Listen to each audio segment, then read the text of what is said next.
Hey guys, now you can follow me on Facebook. Just go to facebook.com/UltraMaximusReviews. Oh, hey, look, it's He-Man. Jackass, that's not He-Man, that's Zorn. By the power of Grayskull.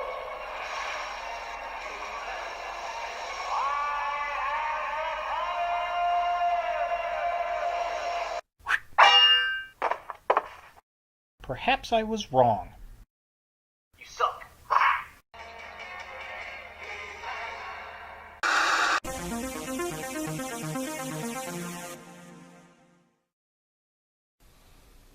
Hello YouTube, Ultra Maximus back with another toy review, and today we're taking a look at another Funko figure. It's the Son of Zorn. I got this silly figure at my local Target. They had him on sale. It was marked like $8.68, but when I rang it up, it was $6, and I'm like, woohoo, even better. This is the second wave of these kind of fantasy figures that Funko has done. They've done a line of Mortal Kombat figures, and then they did this Zorn line, and Zorn is now canceled, which is kind of sad, but it is what it is. It was an okay show, wasn't a great show, but the figure looks fun. So let's go ahead and take a look at the packaging. So here we have Zorn in the packaging, and this thing is really silly. But, I mean, it's supposed to be. If you haven't seen Son of Zorn, it was a Fox TV show. It lasted for one season, and it was an animated character that was kind of a nod to like He-Man and Conan and Thundar the Barbarian and all those kind of fantasy hero guys. And he was animated, he was married to a real human, and he had a job in the real world, and they had a son who was a real human, and he was the kind of stupid deadbeat dad that's trying to do right kind of deal. It was a very weird show. I wasn't a super fan of the show. I watched it on occasion, but it just didn't really grab me. I think it would have been a lot better if it was just a straight animated show. I think it would have been a lot funnier, but it is what it is. So the packaging here, we get this very Thundar the Barbarian or Conan looking Son of Zorn. And this says Zorn, and there he is, and he comes with a sword, and it's got this little kind of Hanna-Barbera looking background on it. So just kind of close up, pretty cool. Yeah. I like it. Looks pretty neat. Comes with a sword. I love his little 5 o'clock shadow there. Back of the packaging.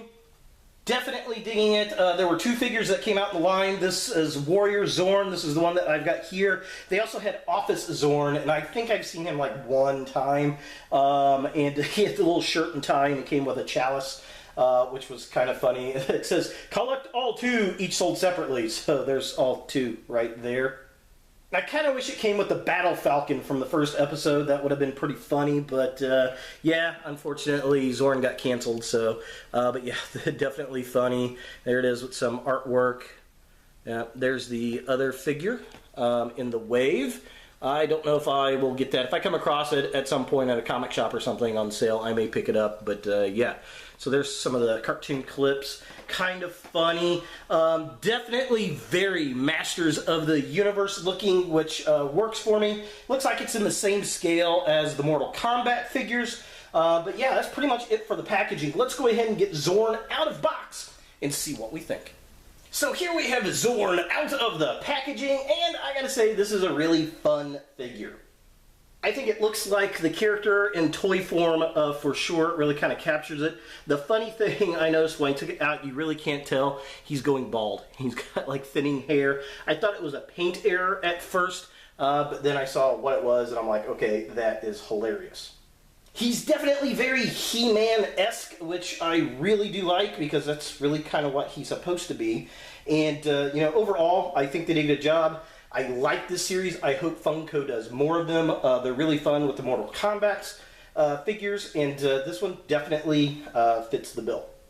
So he does have, just to show the play gimmick here, his sword comes out just like an old He-Man style character.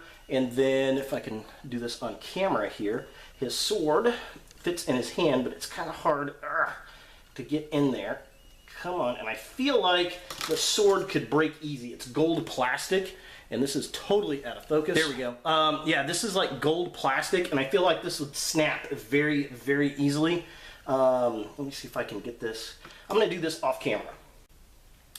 All right, so here we go. We've got his sword, the mighty sword, in hand. And yeah, that feels like it could snap very easily. So be aware of that. His hands are just really, really, really tight. But yeah, overall, definitely digging the figure. I think it looks pretty cool. As far as articulation goes, it's pretty simple. His head moves back and forth. His waist swivels. His arms move up and down. And then he's got ball sockets in here to mimic kind of the rubber bands that the old He-Man figures had. And that's it. That's all the articulation that this guy's got. It's pretty basic. It's very 80s. And, well, that's what it's supposed to be like.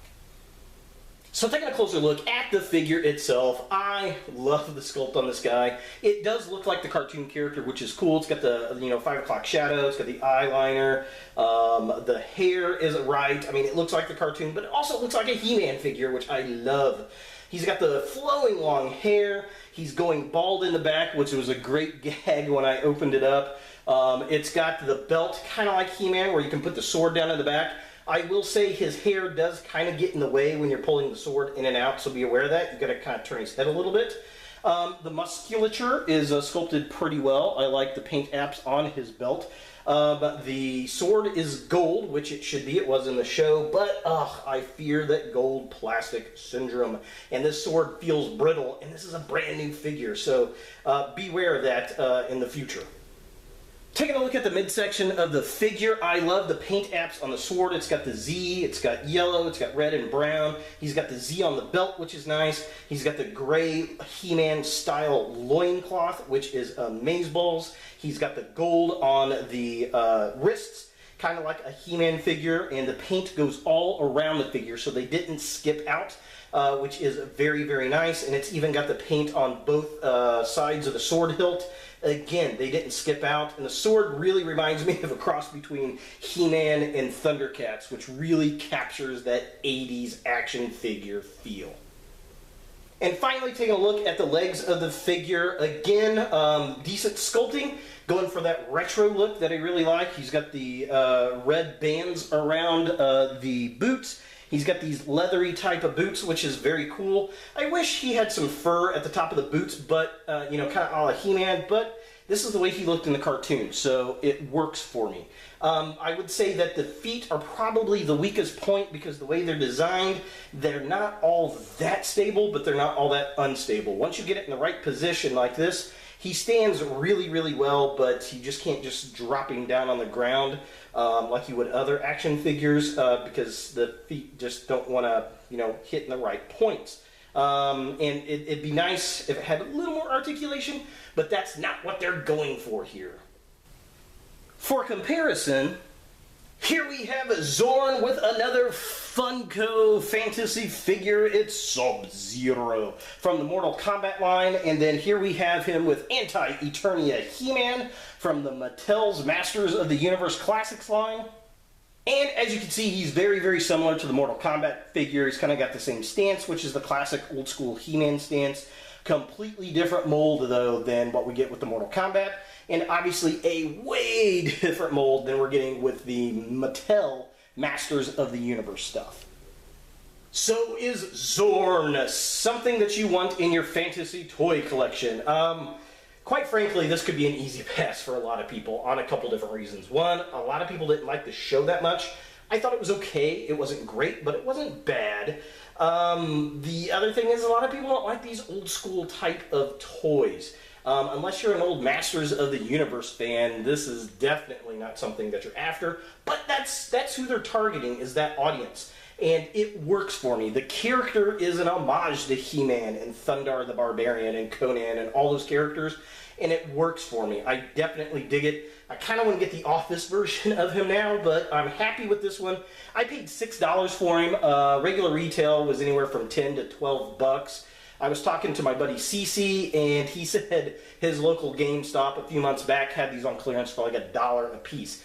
definitely worth $1. I think it was worth $6, and as far as $10, well, I don't know. That really kind of depends on you. This is a hit or miss figure for people. So if you like this style of figure, if you like the character, see if you can find him on sale. So there he is, Zorn from Son of Zorn by Funko. Hey guys, thanks for watching. If you like this video, thumbs it up. If you hate this video, thumbs it down. To watch more Ultra Maximus, click on the links to the right. Don't forget to subscribe and share, like us on Facebook, and look for more videos in the future.